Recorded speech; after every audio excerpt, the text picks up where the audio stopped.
Student, आज के lecture में हम लोग नया कॉन्सेप्ट देखेंगे। और कॉन्सेप्ट है इलेक्ट्रिक फील्ड का, जिसको हम लोग कहते हैं फील्ड ऑफ फोर्स। तो इलेक्ट्रिक फील्ड क्या है, फील्ड ऑफ फोर्स क्या है?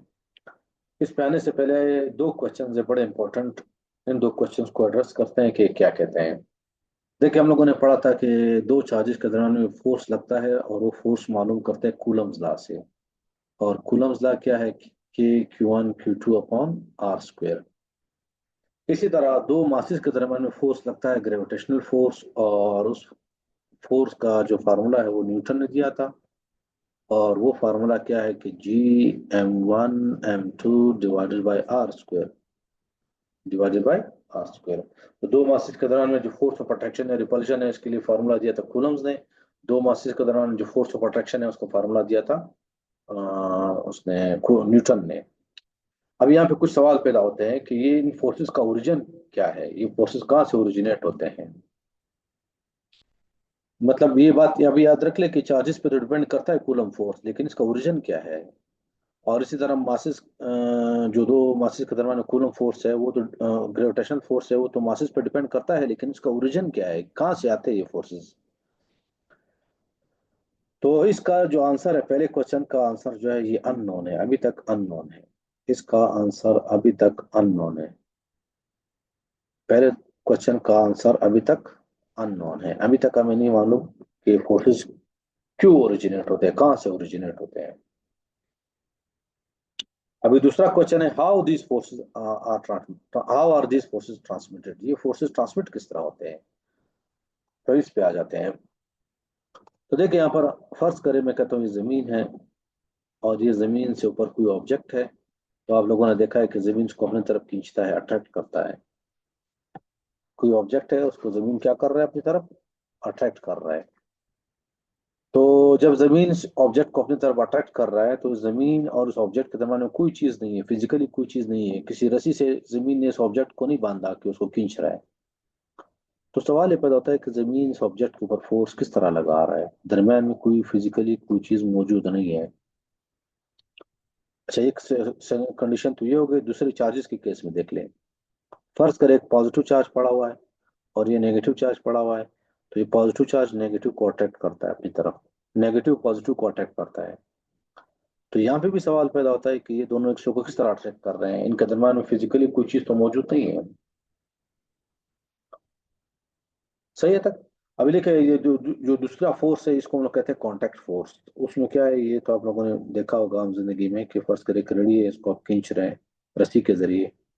तो आप फोर्स लगा रहे हैं रेडी के ऊपर, रस्सी के जरिए फोर्स ट्रांसमिट हो रहा है रस्सी के जरिए। तो इस तरह के फोर्सेस को हम लोग कहते हैं कांटेक्ट फोर्स। इसको हम लोग क्या कहते हैं, कांटेक्ट फोर्स। मैं एक दीवार को दिखा दे रहा हूँ हाथ से ऐसे, तो मेरे और हाथ के दीवार के दरम्यान में क्या है, हाथ आ रहा है, फिजिकली एक चीज है, इसके जरिए फोर्स ट्रांसमिट हो रहा है। तो इस तरह की फोर्स को हम क्या कहते हैं, कांटेक्ट फोर्स। लेकिन याद रख ले, ये जो दो केस मैंने बनाए इसमें ये फोर्स कांटेक्ट फोर्स नहीं कह सकते इसको, क्योंकि जमीन और इस ऑब्जेक्ट के दरम्यान में और इन दो चार्जेस के दरम्यान में कोई चीज मौजूद नहीं है। तो सवाल ये पैदा होता है, फोर्स किस तरह ट्रांसमिट होता है। तो इसका आंसर दिया था एक साइंटिस्ट था, उसका नाम था माइकल फेराडे, इंग्लैंड का था। माइकल फेराडे,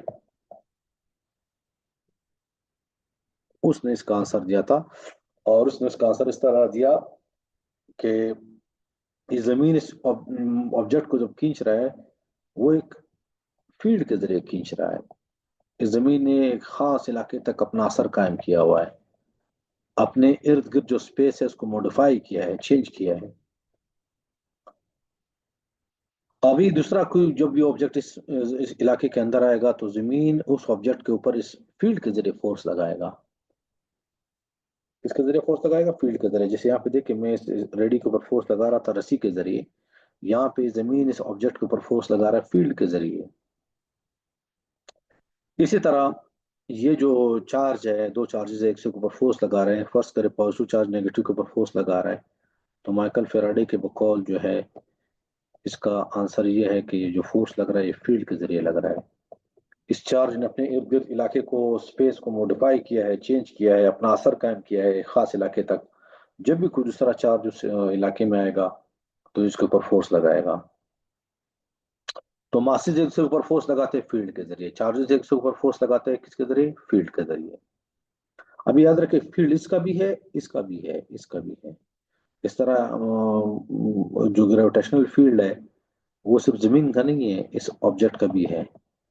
तो ये जब इनका फील्ड ओवरलैप करता है तो फोर्स लगाते हैं फील्ड के जरिए। तो यहाँ तक उम्मीद करता हूँ कि आप लोग को बात क्लियर हो गई है कि दो मासेस एक दूसरे के ऊपर फोर्स लगाते हैं फील्ड के जरिए, दो चार्जेस एक दूसरे के ऊपर फोर्स लगाते हैं फील्ड के जरिए। और ये आइडिया पहली मर्तबा किसने दिया था, माइकल फैराडे ने। अभी याद रख ले कि ये जो जमीन जो ग्रेविटेशनल फील्ड पैदा कर रहा है, इस फील्ड को हम लोग कहते हैं ग्रेविटेशनल फील्ड। इसको हम लोग कहते हैं ग्रेविटेशनल फील्ड, ग्रेविटेशनल फील्ड। और जो चार्ज फील्ड पैदा करता है इसको हम लोग कहते हैं इलेक्ट्रिक फील्ड, उसको हम लोग कहते हैं इलेक्ट्रिक फील्ड। अभी एक और बात याद रख ले कि अगर ये चार्ज या ये मास इस फील्ड से निकल जाए, फर्ज करिए मास है ये इस फील्ड से निकल जाए, तो जमीन इसके ऊपर फोर्स नहीं लगाएगा। और इसी तरह अगर ये चार्ज इस फील्ड से निकल जाए तो ये पहला वाला चार्ज, पॉजिटिव चार्ज, इसके ऊपर फोर्स नहीं लगाएगा। तो दोनों की फील्ड का ओवरलैप होना जरूरी है। और ये जो दोनों फोर्सेस है इसको हम लोग कॉन्टेक्ट फोर्स नहीं कह सकते, इसको हम लोग नाम देंगे फील्ड फोर्स।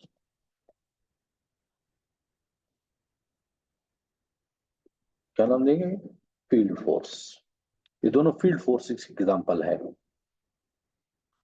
तो देखिए, दो चार्जेस एक के ऊपर किस तरह फोर्स लगाते हैं। पहले तो चार्ज अपने इर्द गिर्द फील्ड क्रिएट करता है, फिर वो दूसरे चार्ज के ऊपर फोर्स लगाएगा फील्ड के जरिए। दो मासेस एक के ऊपर फोर्स किस तरह लगाते हैं, पहले मास फील्ड क्रिएट करेगा और फिर फोर्स लगाएंगे फील्ड के जरिए। तो अभी नेक्स्ट स्लाइड में आ जाते हैं कि इसकी डेफिनेशन लिखते हैं और फिर आगे चलते हैं कि इलेक्ट्रिक फील्ड को नापते किस तरह है। तो देखिए यहाँ पे मैं लिख लेता हूँ, मैं लिखूंगा कि the reason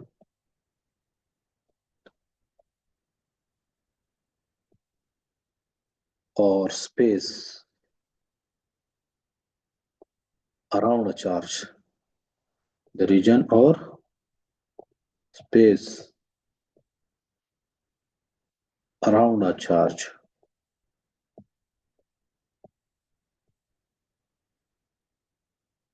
where its effect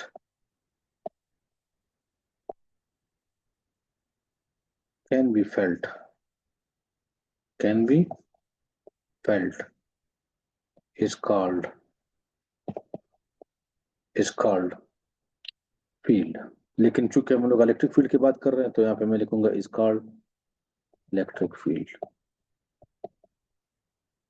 या इसको आप इस तरह भी कह सकते हो कि द रीजन और space around a charge where it exert force on another charge is called electric field.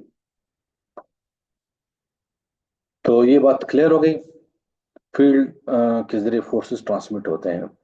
और पहले सवाल का कोई आंसर नहीं है। अभी आज सवाल पैदा होता है कि फील्ड को हम लोग क्वांटिटेटिवली किस तरह मेजर करेंगे, कि फील्ड कितना है, मतलब इसकी हम लोग न्यूमेरिकल वैल्यू किस तरह मालूम करेंगे, इसका मैग्नीट्यूड किस तरह मालूम करेंगे। तो इसके लिए एक नया कॉन्सेप्ट है, उसको हम लोग कहते हैं electric field intensity.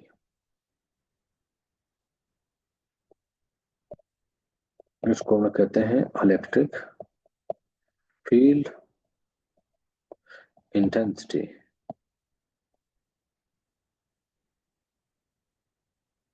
Electric field intensity, या इसको आप कहते हो स्ट्रेंथ, इलेक्ट्रिक फील्ड स्ट्रेंथ,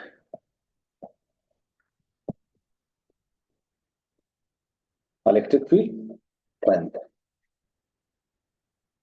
तो इलेक्ट्रिक फील्ड को क्वांटिटेटिवली अभी हम लोग मेजर करेंगे। किस तरह मेजर करते हैं, तो इसके लिए हम लोग उस कॉन्सेप्ट पे आते हैं इलेक्ट्रिक फील्ड स्ट्रेंथ पे या इलेक्ट्रिक फील्ड इंटेंसिटी। लेकिन इस पे आने से पहले मैं एक छोटा सा पॉइंट क्लियर कर देता हूँ कि आप लोग को पता होना चाहिए कि what is source charge,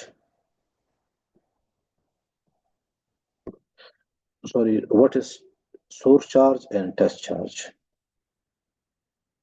source charge और दूसरा क्या है,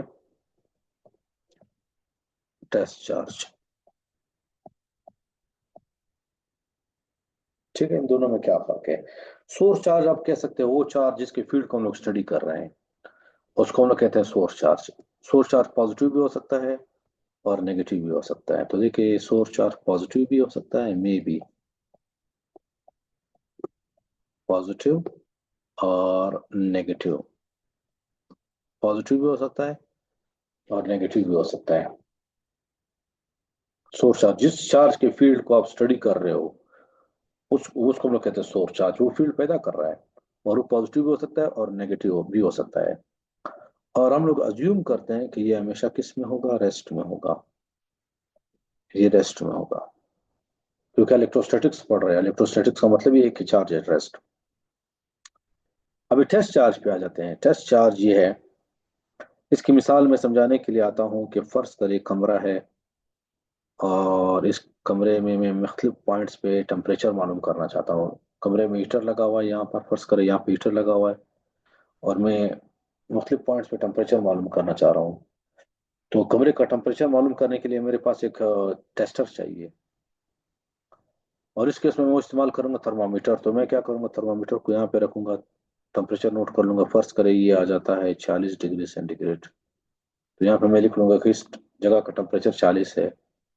यहाँ पे फर्ज करें 35 है, तो यहाँ पे मैं लिख लूंगा 35 आ गया। यहाँ पे फर्ज करें है 15 डिग्री सेंटीग्रेड। इतना फर्क तो आता नहीं है वैसे ही, लेकिन मिसाल को तौर पर समझा रहा हूँ। तो मुख्तलिफ लोकेशंस पे अगर मैं टेम्परेचर मालूम करना चाह रहा हूँ तो मैं क्या इस्तेमाल करूंगा? थर्मामीटर। थर्मामीटर मेरा टेस्टर है एक तरह से यहाँ पर। तो उस थर्मामीटर के जरिए मैं इस पूरे कमरे का नक्शा बना लूंगा टेम्परेचर का। इसी तरह भी आ जाते हैं कि इसी तरह आ जाते हैं कि मैं फर्ज करता हूँ कि ये मेरे पास एक पॉजिटिव चार्ज है, सोर्स चार्ज है, और इसके गिर्द क्या बना हुआ है? फील्ड। फील्ड बना हुआ है। और ये एक नेगेटिव चार्ज है, सोर्स चार्ज है, इसके गिर्द भी क्या बना हुआ है? फील्ड।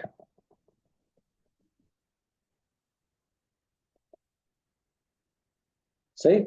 अब इस फील्ड को मैंने मालूम करना है, इसकी फील्ड की स्ट्रेंथ को मालूम करना है कि यहाँ पे फील्ड कितना है, यहाँ पे कितना है, यहाँ पे कितना है, यहाँ पे कितना है। तो इसके लिए भी जिस तरह हम लोगों ने वहाँ पे थर्मामीटर इस्तेमाल किया था, यहाँ पे वो इस्तेमाल करेंगे, एक चार्ज इस्तेमाल करेंगे। और उस चार्ज को क्या कहेंगे? Test charge. उस चार्ज को क्या कहेंगे? Test charge. अभी याद रखिए कि टेस्ट चार्ज जो है वो पॉजिटिव भी हो सकता है, नेगेटिव भी हो सकता है। लेकिन दुनिया के जितने भी साइंटिस्ट है, जितने भी बुक्स आप उठा लें, 99% बुक्स, उसमें आपको ये टेस्ट चार्ज हमेशा मिलेगा पॉजिटिव। टेस्ट चार्ज हमेशा क्या मिलेगा? पॉजिटिव। ये सिर्फ कन्वेंशन है, बाय कन्वेंशन।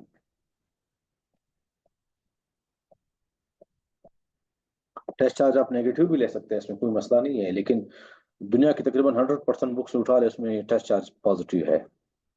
और इसको हम ज़ाहिर करते हैं क्यू नॉट से, denoted by what? Q not से ज़ाहिर करते हैं। तो देखिए, हम लोग टेस्ट चार्ज को यहाँ पे रखेंगे, चेक करेंगे इसके ऊपर कितना फोर्स लग रहा है। यहाँ पे रखेंगे और देखेंगे कितना फोर्स लग रहा है। तो जहाँ पे टेस्ट चार्ज के ऊपर फोर्स ज्यादा लगेगा तो हम लोग कहेंगे वहाँ पे फील्ड ज्यादा है। जहाँ पे फोर्स कम लगेगा वहाँ पे हम लोग कहेंगे फील्ड क्या है? कम है। और जहाँ पे बिल्कुल फोर्स जीरो होगा तो वहाँ पे हम लोग कहेंगे फील्ड क्या है? जीरो है। तो टेस्ट चार्ज एक छोटा सा चार्ज है, और ये हम लोग बाय कन्वेंशन जो है क्या लेते हैं? पॉजिटिव लेते हैं। और टेस्ट चार्ज को हम लोग मूव करते हैं और उसको फिगर में शो भी नहीं करते हैं कि देखिए ये मैं मतलब पॉइंट पे टेस्ट चार्ज रख रहा हूँ, लेकिन उसको शो नहीं करता आमतौर पर। फीड हम लोग जो शो करते हैं वो सोर्स चार्ज का करते हैं। सही। तो अब याद रखिए, आज के बाद जब भी मैं किसी लेक्चर में बात करूंगा कि टेस्ट चार्ज, तो आप लोगों ने फौरन कहना है कि पॉजिटिव। आपके जहन में आना चाहिए पॉजिटिव। अभी इसके बाद पॉजिटिव नेगेटिव वाली बात नहीं होगी। Test charge means positive. तो अभी इलेक्ट्रिक फील्ड इंटेंसिटी पे आ जाते हैं। इलेक्ट्रिक फील्ड इंटेंसिटी क्या है? तो देखिए, इलेक्ट्रिक फील्ड इंटेंसिटी को हम लोग इस तरह डिफाइन करते हैं कि force per unit charge, per unit test charge, per unit test charge at a point, at a point in electric field at a point in electric field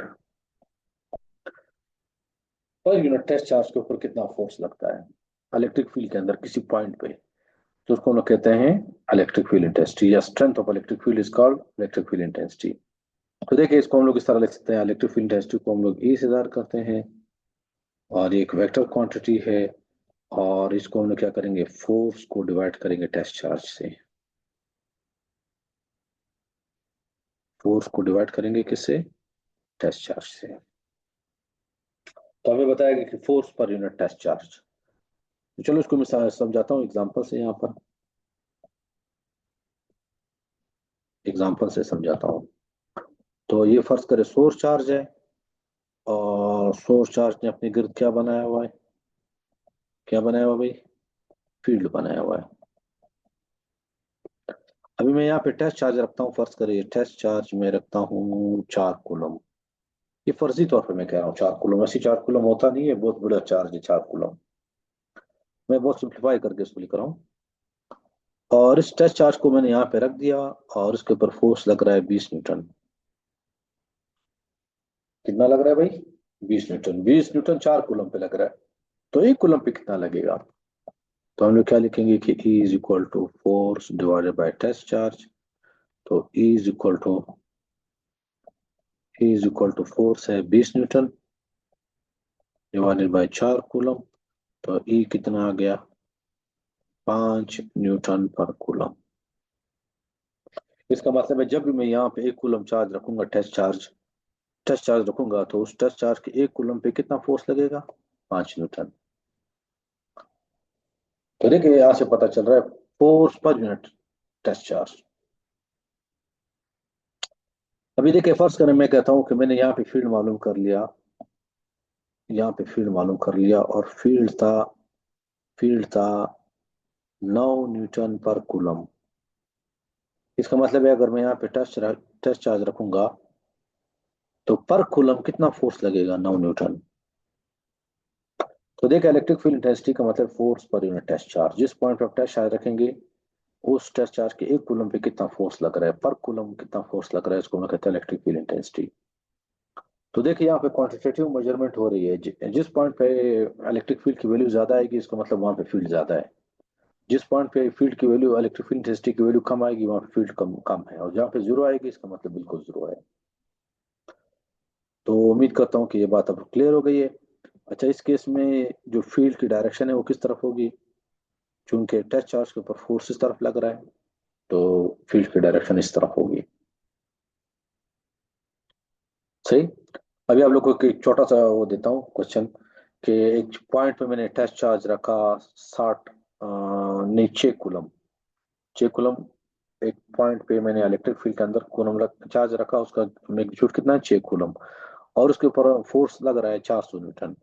आप electric field मालूम कर लें कितना आ रहा है। तो ये एक बात उम्मीद करता हूँ आप लोग क्लियर हो गई है। अभी चलते हैं, इसको मिटाकर मैं जगह दोबारा क्लियर करता हूँ, पेज बनाते हैं और इसके यूनिट लिखते हैं, इसके यूनिट लिखते हैं। तो देखिए यूनिट जो होगा इलेक्ट्रिक फील्ड इंटेंसिटी का, वो सिंपल सी बात है कि फोर्स का यूनिट और चार्ज के यूनिट को डिवाइड कर दो। तो फोर्स का यूनिट क्या है, न्यूटन, और चार्ज का यूनिट क्या है, कूलम। तो न्यूटन पर कूलम जो है इलेक्ट्रिक फील्ड इंटेंसिटी का यूनिट आ गया। अब यहाँ पे एक और बात है लिख लेता हूँ कि इलेक्ट्रिक फील्ड इंटेंसिटी जो वेक्टर क्वांटिटी है तो इसकी डायरेक्शन किस तरफ होगी। तो इलेक्ट्रिक फील्ड इंटेंसिटी की डायरेक्शन वो होगी जो एक फोर्स की होगी टेस्ट चार्ज के ऊपर, मतलब जिस डायरेक्शन में एक टेस्ट चार्ज के ऊपर फोर्स लग रहा है उसी डायरेक्शन में इलेक्ट्रिक फील्ड इंटेंसिटी की डायरेक्शन होगी। तो देखिए मैं लिख लेता हूँ the direction of electric field intensity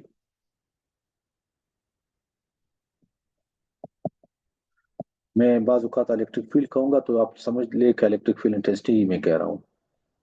electric field intensity, electric field intensity is the same as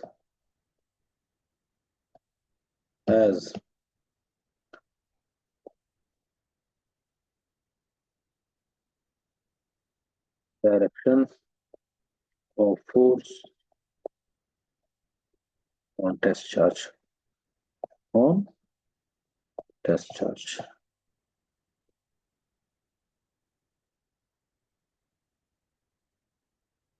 जिस डायरेक्शन में टेस्ट चार्ज के ऊपर फोर्स लगेगा उसी डायरेक्शन में इलेक्ट्रिक फील्ड इंटेंसिटी की डायरेक्शन होगी। तो इस बात को एक्सप्लेन करते हैं। यहाँ पे मैं दो चार्ज लेता हूँ। यहाँ पे मैंने लिया है पॉजिटिव चार्ज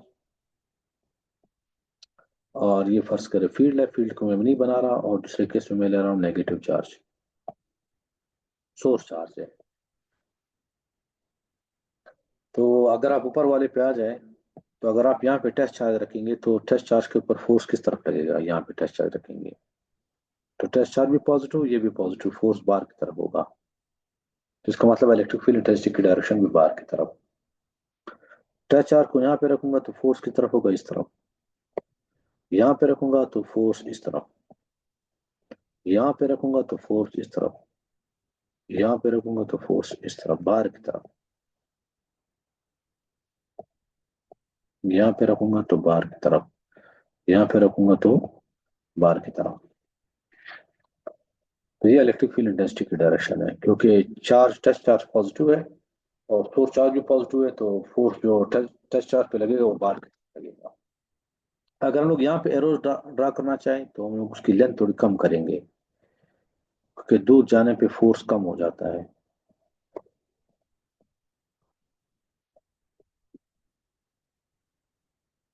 तो हर पॉइंट पे इलेक्ट्रिक फील्ड है। मैं इतने ज्यादा एरोज ड्रा नहीं कर सकता, तो मैंने कुछ एरोज ड्रा कर लिए।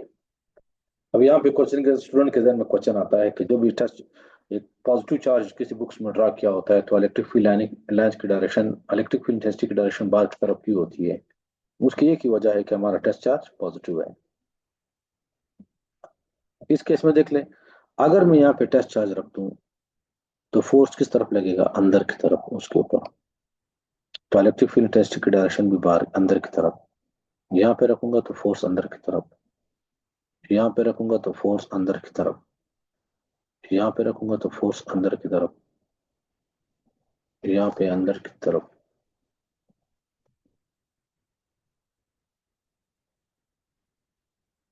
देखिए यहाँ पे सारे एरोज अंदर की तरफ है। और अगर मैं थोड़ा दूर चला जाऊं, यहाँ पे इलेक्ट्रिक फील्ड इंटेंसिटी चेक करूं तो उसकी स्ट्रेंथ चूंकि कम हो गई, तो इसलिए वेक्टर की जो लेंथ है वो भी कम हो गई, क्योंकि वेक्टर की लेंथ जो है मैग्नीट्यूड को रिप्रेजेंट करता है।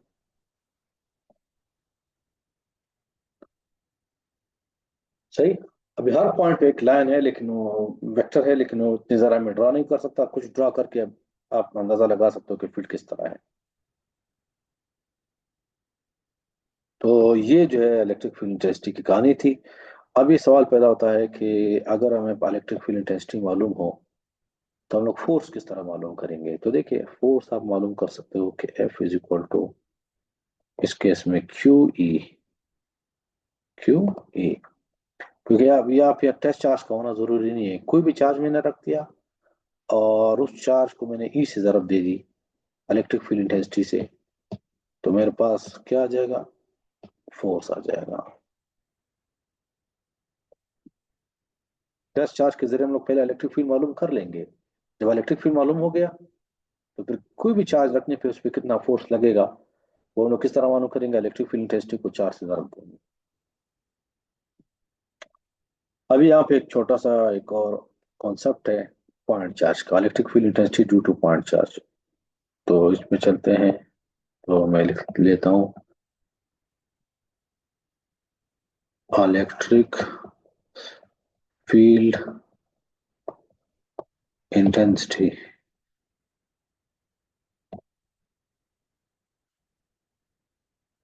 ड्यू टू पॉइंट चार्ज,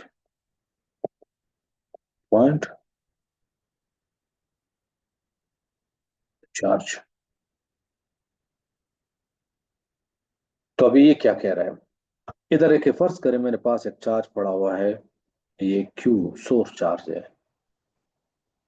और इस चार्ज से बहुत दूर जाकर इस पॉइंट पी पे मैं इलेक्ट्रिक फील्ड मालूम करना चाह रहा हूँ, इलेक्ट्रिक फील्ड इंटेंसिटी मालूम करना चाह रहा हूँ। और इस पॉइंट चार्ज से जो फासला है, ये जो चार्ज है सोर्स चार्ज है, इसे फासला है जो है वो कितना है, आर है। लेकिन याद रखिए इस चार्ज बॉडी का जो साइज है, ये जो साइज है, ये इस फासले के मुकाबले में बहुत कम है, फासले के मुकाबले में बहुत कम है। मतलब ये चार्ज पड़ा हुआ है और मैं 1 किलोमीटर दूर इलेक्ट्रिक फील्ड इंटेंसिटी मालूम कर रहा हूँ, तो उस 1 किलोमीटर फासले के मुकाबले में इसका साइज तो ना होने के बराबर है। तो फिर उस केस को इस चार्ज को क्या कहेंगे, पॉइंट चार्ज। तो इस केस में हम लोग इलेक्ट्रिक फील्ड इंटेंसिटी किस तरह मालूम करेंगे, इस पॉइंट पी पर, आर डिस्टेंस पर। तो इसके लिए आ जाते हैं कि पहले आप कूलम फोर्स मालूम कर लो। यहाँ पे हम लोग ने लाजमी बात है टेस्ट चार्ज रखना है, तो यहाँ पे हम लोगों ने क्या रख दिया, टेस्ट चार्ज क्यू नॉट रख दिया। तो पहले आप इन दोनों के दरम्यान में कूलम फोर्स मालूम कर लें कि कूलम फोर्स कितना है, उसका मैग्नीट्यूड लिख लें। तो कूलम फोर्स आप लोग को पता है किसके बराबर है, के Q1 Q2/r²। इसको आप इस तरह 1/4πε0 भी लिख सकते हैं। तो ये मेरे पास किया गया, सॉरी ये तो कूलम लॉ है। इस केस में इसको किस तरह लिखेंगे, F = K, Q1 की जगह Q लिख लिया, Q2 की जगह क्या लिख लिया, Q0/r²। और ये मेरे पास इक्वेशन नंबर क्या हो गया, 1। अभी चले कि इलेक्ट्रिक फील्ड इंटेंसिटी की डेफिनेशन पे। तो इलेक्ट्रिक फील्ड इंटेंसिटी का अगर मैं मैग्नीट्यूड लिखूं तो क्या आ जाएगा, force divided by test charge. Test charge के ऊपर जितना फोर्स लग रहा है उसको डिवाइड करो किससे, टेस्ट चार्ज से। तो टेस्ट चार्ज के ऊपर फोर्स कितना लग रहा है, ये फोर्स लग रहा है, ये सारा फोर्स लग रहा है। तो मैं क्या करूंगा, इसको इक्वेशन नंबर 2 नाम दे दूंगा और 1 की वैल्यू उठाकर 2 में दर्ज कर दूंगा। तो देखें, पुटिंग 1 × 1 × 2, तो आप दर्ज कर लें। तो इलेक्ट्रिक फील्ड इंटेंसिटी किसके बराबर हो जाएगा, 1/Q0, और ये हो जाएगा Q0 divided by r²। Q0 से क्या हो गया, कैंसल। तो मेरे पास इलेक्ट्रिक फील्ड इंटेंसिटी आ गई पॉइंट चार्ज की वजह से, क्या आ गया, Q/r²। या इसको अगर आप इस तरह लिखना चाहो कि 1/4πε0 क्यू, क्यू सिर्फ क्यू आएगा, Q/r², तो भी आप लिख सकते हैं। तो देखिए ये मेरे पास फार्मूला आ गया electric field intensity due two point charge. ठीक। तो अभी याद रख लिया, अगर आपको पॉइंट चार्ज दिया हो और पॉइंट चार्ज से फासला दिया हो कि कितने फासले पर आपको फील्ड चाहिए, तो आप इस फार्मूले से मालूम कर सकते हैं।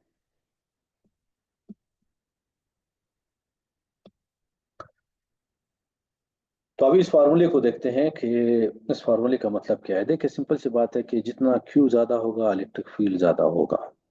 ये तो बहुत ऑब्वियस है, जितना सोर्स चार्ज ज्यादा होगा, उसके ऊपर चार्ज ज्यादा होगा, चार्ज बॉडी के ऊपर, तो इलेक्ट्रिक फील्ड ज्यादा होगा। इसको मैं समझाता हूँ यहाँ पर एक और मिसाल से। देखिए मैं दो कलर्स ले रहा हूँ। एक केस में ये पॉजिटिव चार्ज ज्यादा है, सोर्स चार्ज है, पॉइंट चार्ज है लेकिन सोर्स चार्ज है। और दूसरे केस में सिर्फ ये एक पॉजिटिव है। तो अगर मैं सेम डिस्टेंस ले लूँ, ये डिस्टेंस और ये डिस्टेंस सेम ले लूँ, ये आर सेम है, तो किस पॉइंट पे इलेक्ट्रिक फील्ड ज्यादा होगा, इस पॉइंट पे या इस पॉइंट पे। तो लाजिम बात है, यहाँ पे क्यू ज्यादा है, यहाँ पे क्यू कम है, तो इसका मतलब है यहाँ पे इलेक्ट्रिक फील्ड ज्यादा होगा, यहाँ पे इलेक्ट्रिक फील्ड कम होगा। और ये ऑब्वियस बात है कि अगर आप यहाँ पे टेस्ट चार्ज रखेंगे तो ज्यादा फोर्स लगेगा, यहाँ पे टेस्ट चार्ज रखेंगे तो फोर्स कम लगेगा। तो याद रखिए जितना सोर्स चार्ज या जो पॉइंट चार्ज है उसका मिकदार ज्यादा होगा, तो उसके करीब इलेक्ट्रिक फील्ड डेंसिटी क्या होगी, ज्यादा होगी। अभी दूसरी बात पे आ जाते हैं। दूसरी बात ये कहता है कि जितना आर ज्यादा होगा उतना ही इलेक्ट्रिक फील्ड डेंसिटी क्या होती जाएगी, कम होती जाएगी। और ये भी आसान से समझने में आने वाली बात है कि ये चार्ज पड़ा हुआ है, मैं इलेक्ट्रिक फील्ड इंटेंसिटी नजदीक मालूम करता हूँ तो ज्यादा आएगी, दूर मालूम करूंगा तो कम आएगी। तो इस पर भी आ जाते हैं।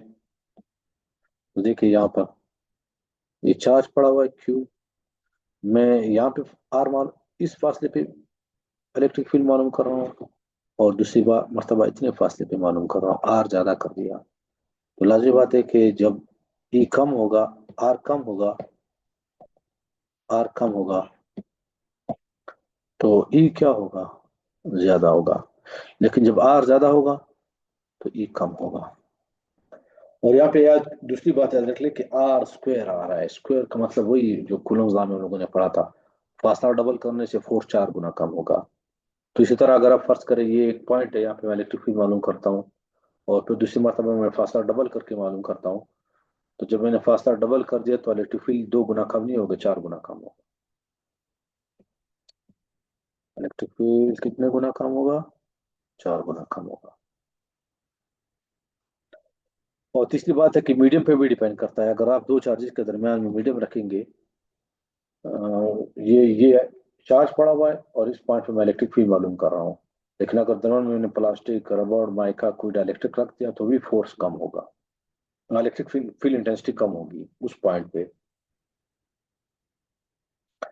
अभी आ जाते हैं कि इसको वेक्टर फॉर्म में किस तरह लिखेंगे। इलेक्ट्रिक फील्ड इंटेंसिटी को, ये तो सिर्फ मैग्नीट्यूड के लिए है, तो वेक्टर फॉर्म में किस तरह लिखेंगे, तो देखिए मैं लिख लेता हूँ इन वेक्टर फॉर्म।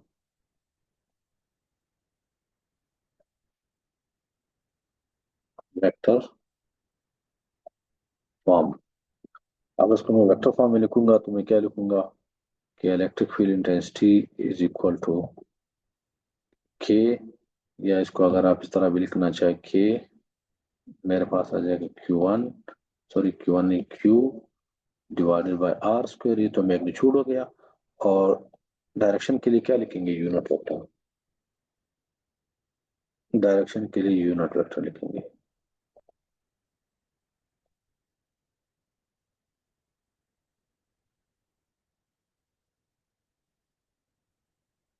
सही। और ये जो यूनिट वेक्टर है इसकी डायरेक्शन हमेशा आउटवर्ड होगी, ये हम लोगों ने तय कर लिया है, ऑलवेज आउटवर्ड। अभी इसका क्या मतलब है, देखिए अगर फर्ज करें पॉजिटिव चार्ज पड़ा हुआ है, सोर्स चार्ज, तो भी इलेक्ट्रिक आर यूनिट वेक्टर की डायरेक्शन हमेशा क्या होगी, आउटवर्ड। और अगर नेगेटिव चार्ज पड़ा हुआ है तो तब भी यूनिट वेक्टर की डायरेक्शन क्या होगी, आउटवर्ड। ये हम लोग ने तय कर लिया। अभी इलेक्ट्रिक फील्ड इंटेंसिटी की डायरेक्शन किस तरह मालूम करेंगे, देखिए अगर पॉजिटिव चार्ज होगा तो ये भी पॉजिटिव, ये भी पॉजिटिव, ये भी पॉजिटिव, तो इसका मतलब है सारी क्वांटिटी पॉजिटिव। इसका मतलब है जो डायरेक्शन आर की है वही डायरेक्शन ई की है, वही डायरेक्शन ई की है। तो चलो पॉजिटिव चार्ज पे आ जाते हैं।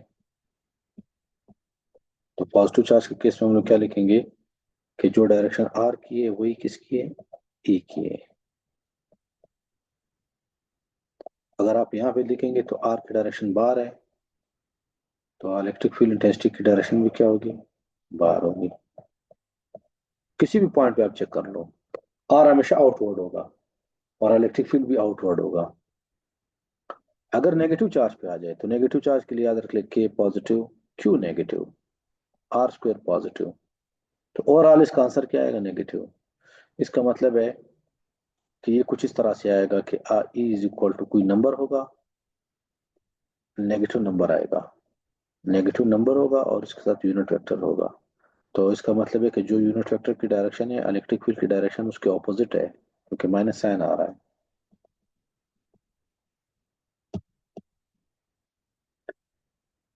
तो इस तरह हम लोग यहाँ पे क्या लिखेंगे कि क्योंकि यहाँ पे आर हमेशा आउटवर्ड है तो इलेक्ट्रिक फील्ड इंटेंसिटी क्या होगा, इनवर्ड।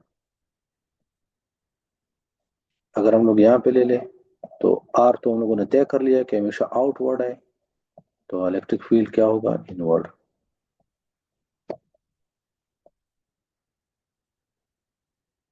इनवर्ड। तो उम्मीद करता हूँ कि ये चीज़ आपको क्लियर हो गई है, अगर कोई क्वेश्चन है तो आप मुझे उसमें मैसेज कर सकते हैं।